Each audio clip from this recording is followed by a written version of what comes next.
Cowboy Bebop, Netflix's long-awaited adaptation of Shinichiro Watanabe's cult classic anime, is now available to stream on the service, and we got a chance to sit down with the entire cast: Alex Hassel, Elena Satine, Daniella Pineda, Mustafa Shakir, and of course John Cho, for a conversation about working on this series and how it came to be.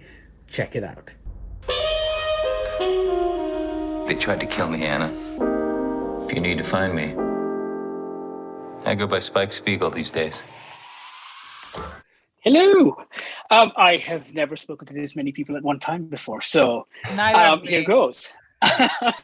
All right, guys. Thank you so much for speaking to me today, and congratulations on Cowboy Bebop.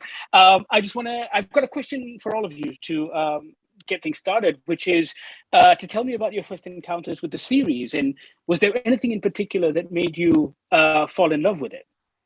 My first encounter with the series was when the role came to me, and I hadn't seen it before. I hadn't heard of it, and I called somebody that I thought might know, and he did. The person I called was Anish Chaganty, who is the director of a movie I did called Searching, who's young and hip. And I said, "Have you heard of this thing called Cowboy Bebop?" I said, "Yes." And he said, "What character?" I said, "Spike Spiegel." And he said, quote, "You better fucking do it." And so that was it. And then I read the script and watched the show, and I really fell in love with. For me, it was just this mishmash of all these genres that I really liked. It was a wholly original, unique viewing experience, and it just had so much personality and was fun. I had never seen the show. I'd heard of it because it's so iconic and famous, but I had never seen the show up until this opportunity. I was very much in the Sailor Moon world. That's kind of where my little sweet spot was. Pre-Cowboy Bebop, it has since taken second place. Yeah, so it was, I was fairly new to it. I first encountered it early 2000s. Friend of mine, he was big on anime. I was kind of like a newbie, but he threw it on. And what intrigued me the most about it, what like actually made me turn and really face the screen, was the music. Yoko killing it. I was like, what is this? And then I saw this sound match with this visual, and I was hooked. I was just telling Andre the same thing, actually. Yoko Kanno is how I get other people who don't like anime to watch Cowboy Bebop. Alex, Elena, what about you? It's actually what you said. The person that showed me the anime over 10 years ago said, even if you don't like anime, you'll like this one. And so I watched it and I was immediately blown away.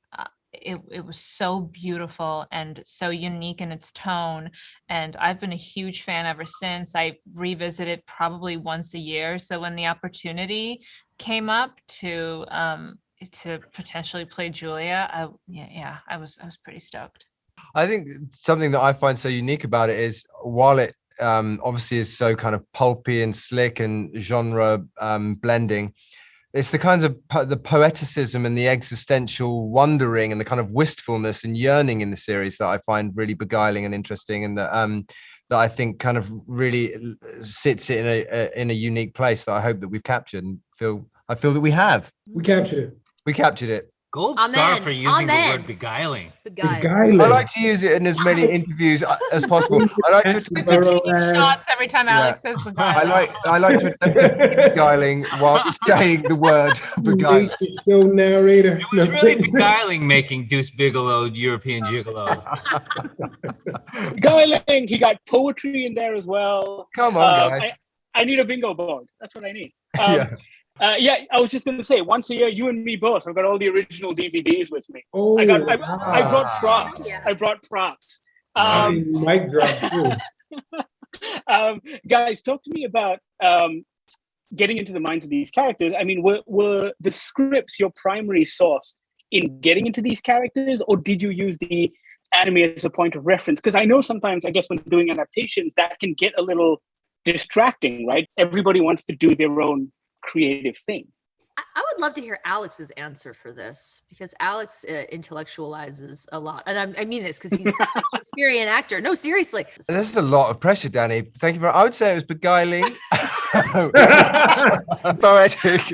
No, I think what was really exciting about it was the fact that we did have these two different things to draw from. Obviously, the original anime that everything is built out of and that we all tried to build our characters out of, but also these new scripts that have been very painstakingly and over a long period of time and care by this amazing writers' room had fleshed out and expanded all the backstories and the worlds. So it was an interesting task trying to kind of have the core of those characters that would be recognizable to fans of the anime, but to put them in these situations that were new, or to give them new, layers and levels that would be hopefully surprising to the audience, because you wouldn't want to watch a live action adaptation and learn nothing and gain nothing new. You want something different and surprising, and I think we've done that. Danny, was that any good? That was great. Thanks.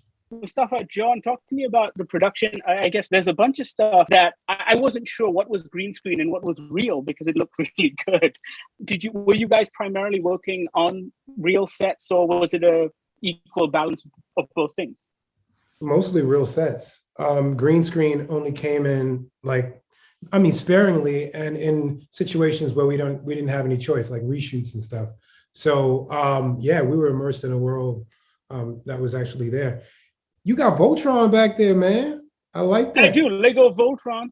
All right, go ahead. Is that what you were talking about earlier, Moo? That you said full circle again. That's weird. Beguiling. It's very cool. Beguiling and poetic. How everything comes full circle. I've only got a minute left, so I just want to say thank you so much for making this thing happen. And also, John, I need to ask you this because I would kick myself if I didn't, and also because we're such huge fans of your Sulu. And I was wondering if you knew anything about what was happening with that, or is that something you've moved on from? I hear there's a fourth picture in the works. Those are the rumors, and but that would be fun. I really like that. I really like that crew. So fingers crossed, man. We're huge fans over here, and thank you so much once again. Right? Fingers crossed. Fingers crossed. Fingers crossed, then open. Absolutely. Thank you so much, guys, and congratulations on the show. It's been a pleasure. Thank you.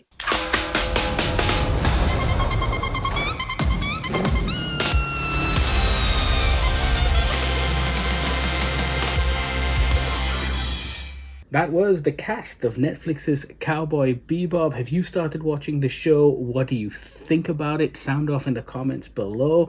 And don't forget, we've got an interview with series showrunner Andre Nemec also on our YouTube channel, so check that out. Like, subscribe, tell your friends, tell your family. You know what to do.